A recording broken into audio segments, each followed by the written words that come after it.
नमस्कार दोस्तों, स्वागत है आपका आज के इस नए वीडियो में। फ्रेंड्स, मैंने पिछले जो कुछ वीडियो बनाए उसमें मैंने सांप के जहर के बारे में, अगर वो काटे तो क्या नहीं करना चाहिए, क्या करना चाहिए, सारी चीज़ें बताई हैं। उसकी वैक्सीन के बारे में बताया है, कैसे वैक्सीन पहली बार बनी थी और कैसे बनती है, ये सारी इन्फॉर्मेशन दी हैं। पर वो सारी ही इन्फॉर्मेशन अलग अलग वीडियोज़ में है। तो ये जो मैं आपके लिए वीडियो लेकर आई हूँ, ये एक सिंगल वीडियो लेकर आई हूँ जिसमें सारी जानकारी इसी वीडियो में आपको दूंगी कि सांप का जहर होता क्या है, अगर काटे तो क्या नहीं करना चाहिए, क्या करना चाहिए, कौन सी वैक्सीन अवेलेबल है, कैसे काम करती है, सारी इन्फॉर्मेशन इस वीडियो में आपको मिलेगी। तो वीडियो थोड़ा सा लंबा हो सकता है, पर नो डाउट बहुत ही इंटरेस्टिंग वीडियो होने वाला है। आप सभी इस वीडियो में बने रहिए। बगैर देरी किए वीडियो को शुरू करते हैं। सबसे पहले बात करते हैं सांप के जहर के बारे में। तो देखिए, सांप का जो जहर होता है वो सांप के मुंह में जो पीछे की तरफ, ऊपर की तरफ दांत होते हैं उसमें पाया जाता है।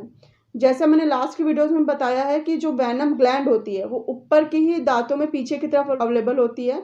तो जो सबसे छोटा पाथ हो सकता है वो यही हो सकता है कि वो ऊपर की दांतों में ही जहर है, ताकि वो जल्दी से जल्दी शिकार के शरीर में जा सके। तो पहले जो ये जहर अवेलेबल होता था सांपों के शरीर में, ये उनके शिकार को पकड़ने में और उसे पचाने में हेल्प करता था। पर जैसे जैसे इवोल्यूशन होता गया वैसे वैसे ये दांत जो है वो थोड़ा आगे की तरफ आते गए। अभी भी 2/3 सांपों में ये उसी पोजीशन पे ही है, मतलब मुंह में ऊपर की तरफ, पीछे की तरफ ही है।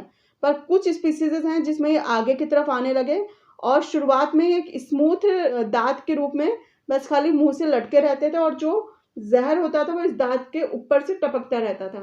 पर जैसे जैसे टाइम बीता ये जो दांत थे ये खोखले होते गए और गहरे होते गए, और कुछ सांपों में ऐसा देखा गया कि उन्हीं में से और जल्दी और आसानी से जहर जो है वो शिकार के शरीर में जाने लगा।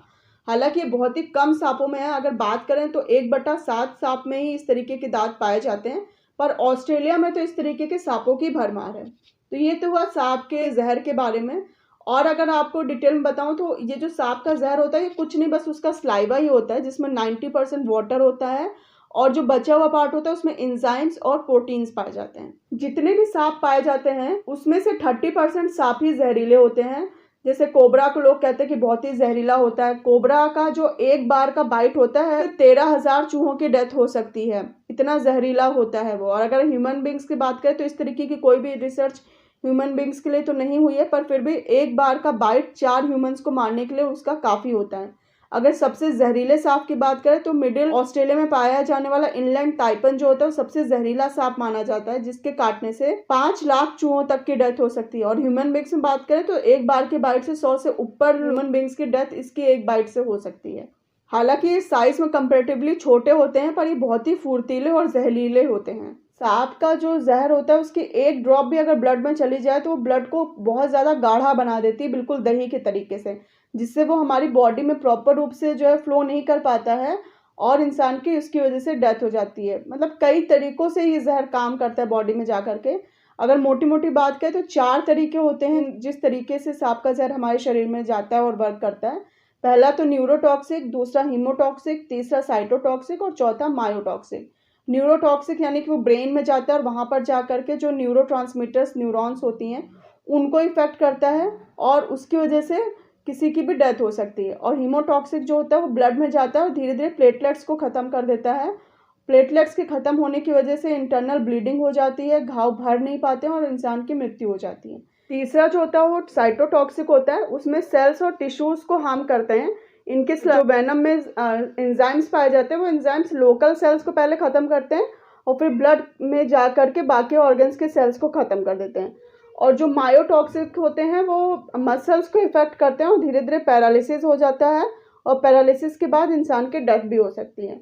तो हर तरीके का जो सांप होता है उसका अलग अलग जहर होता है और उस अलग अलग जहर अलग अलग तरीके से हर इंसान की बॉडी को इफेक्ट करता है। तो इसी वजह से जो एंटीवेनम सीरम बनाए जाते हैं वो 2 तरीके के बनाए जाते हैं। एक होता है मोनोवैलेंट और दूसरा होता है पॉलीवैलेंट। मोनोवैलेंट मतलब किसी स्पेसिफिक सांप के जहर के लिए होता है, और पॉलीवैलेंट में ग्रुप ऑफ एंटीवेनम्स होते हैं, यानी कि उसमें कई सांपों के जहर से लड़ने के लिए एंटीबॉडीज पाई जाती हैं। तो अगर पॉलीवैलेंट लगाते हैं तो कई सांपों के जहर पे वो इफेक्ट करता है। तो डॉक्टर पहले हमें वैक्सीन लगाते हैं और फिर चेक करते हैं कि हमारी बॉडी उसके लिए कैसे लड़ रही है, कैसे उसके अगेंस्ट जो है काम कर रही है। अगर उनको लगता है कि हाँ ये इफेक्टिव है और आराम आ रहा है तो वो कई दिनों तक ये वैक्सीन देती रहती हैं, तब तक जब तक कि पूरी तरीके से जो पेशेंट होता है वो सही नहीं हो जाता है। अगर हीमोटॉक्सिक सांप काटता है तो पहले जो डॉक्टर होते हैं वो टेस्ट ट्यूब में ब्लड को निकालते हैं और देखते हैं कि क्लॉटिंग हो रही है कि नहीं हो रही, क्योंकि इसमें प्लेटलेट्स होती हैं उसको ये वैनम ख़त्म कर देता है। प्लेटलेट जो है पूरी तरीके से कम होने लगती है और धीरे धीरे ख़त्म हो जाती है। तो अगर वो टेस्ट ट्यूब में चेक करते हैं कि कहीं हीमोटॉक्सिक इफेक्ट तो नहीं है, अगर वो होता है तो उसके हिसाब से वो ब्लड थिनर चढ़ाती हैं, ब्लड को थिन करती हैं ताकि बॉडी में जो ब्लड है वो प्रॉपर तरीके से फ्लो हो पाए। अब बात करते हैं कि एंटी वेनम जो है वो खोजा कैसे गया। तो 1817 में एक ब्रिटिश मिलिट्री डॉक्टर थे जिनका नाम था एडवर्ड निकलसन। वो बर्मा गए थे। उन्होंने देखा कि जो वहाँ के लोकल स्नेक कैचर्स थे, सांपों को पकड़ने वाले, उनसे उनकी दोस्ती हो गई थी और उन्होंने देखा कि वो टाइम टू टाइम कोबरा से खुद को कटवाते थे। और जो बूढ़े लोग थे वो तो बिल्कुल पूरी तरीके से इम्यून थे इन सांपों के जहर के लिए। तो उससे उन्हें अंदाज़ा हुआ कि चूंकि सांप से कटवाते रहते हैं, इस वजह से इनकी जो बॉडी है वो सांपों से धीरे धीरे इम्यून हो गई है।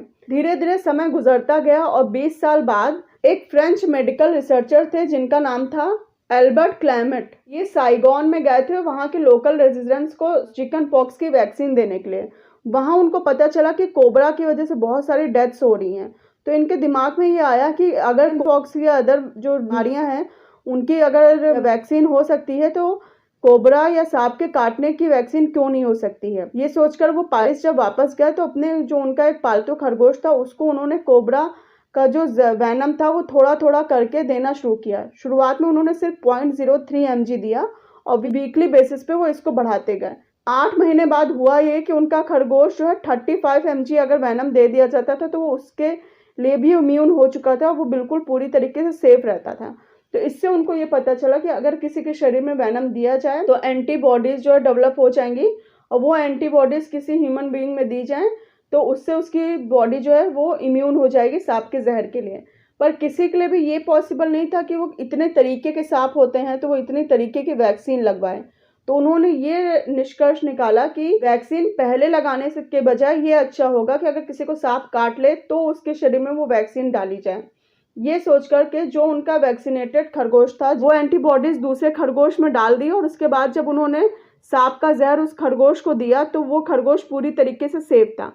तो इस तरीके से पहली बार एंटी वैनम वैक्सीन का खोज हुआ। हालांकि इसके कई सारे ड्रॉबैक भी हैं क्योंकि कई लोग को वैनम से एलर्जी भी होती है, पर अभी फ़िलहाल यही एक ऑप्शन अवेलेबल है। अब अगर बात करें कि बनाई कैसे जाती है तो वही सेम तरीका है। जो सांप होते हैं उनसे उनका जहर निकाला जाता है और रिसर्च लेबोरेटरीज़ में इनको भेजा जाता है और वहाँ पर भेड़ों और घोड़ों के शरीर में इसको डाल करके एंटीबॉडीज़ बनाई जाती हैं।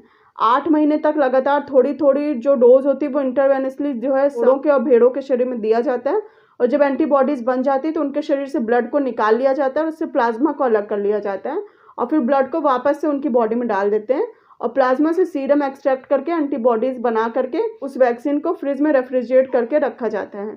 ये किसी भी गवर्नमेंट हॉस्पिटल्स वगैरह में फ्री ऑफ कॉस्ट मिलती हैं। कई बार जानवरों की इसकी वजह से अगर ज़्यादा डोज दे दिया जाता है तो डेथ भी हो जाती है। इस वजह से कई बार पेटा या और कई और ऑर्गेनाइजेशंस हैं जो इसके लिए आवाज़ उठाती हैं कि इस तरीके से नहीं करना चाहिए। पर करंट जो सिनारियो और करंट सिचुएशन में सिर्फ एक यही वैक्सीन सांप के लिए अवेलेबल है, तो इसी तरीके से ही इसको बनाया जाता है।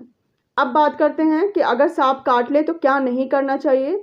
तो झाड़ फूक या ओझा बाबा के पास नहीं जाना चाहिए। जो इस जगह पे सांप ने काटा है उसको बिल्कुल भी शक नहीं करना चाहिए और इसके साथ साथ पैनिक नहीं करना चाहिए। कई बार पैनिक होने की वजह से सिचुएशन और ज़्यादा ख़राब हो जाती है। अब बात करते हैं कि क्या चीज़ करनी चाहिए। तो सबसे पहले खुद को काम रखें, कंपोज रखें और जो भी सांप ने काटा है कोशिश करिए उसकी फ़ोटो ले लें या अगर आपके नियर बाई किसी को काटा है तो उस सांप का जैसे वो दिखता था वो चीज़ अपने दिमाग में बैठा लें, क्योंकि वो आगे चल करके डॉक्टर को अगर आप बताएंगे तो उनको ईजी होगा ट्रीटमेंट करने के लिए। जिस जगह पे सांप काटा अगर वहाँ पे कोई ज्वेलरी है या कोई भी टाइट कपड़ा वगैरह है तो उसको रिमूव कर दीजिए और इसके साथ साथ मूवमेंट कम से कम करिए, क्योंकि जितना ज़्यादा मूवमेंट होगी वो सांप का जहर उतनी जल्दी इंसान के शरीर में फैलता है। तो मूवमेंट को बहुत ही कम कर दीजिए और जिस जगह पे सांप काटा है उसको बीटाडीन से साफ करके बैंडेज लगा दीजिए और उस पर वो टाइम लिख दीजिए जिस टाइम पे उस सांप ने काटा है, ताकि अगर पेशेंट हॉस्पिटल में जाता है और बाई चांस बेहोश भी हो जाता है तो डॉक्टर को पता चल जाएगा हाँ कितने बजे सांप ने काटा है, तो उस हिसाब से वो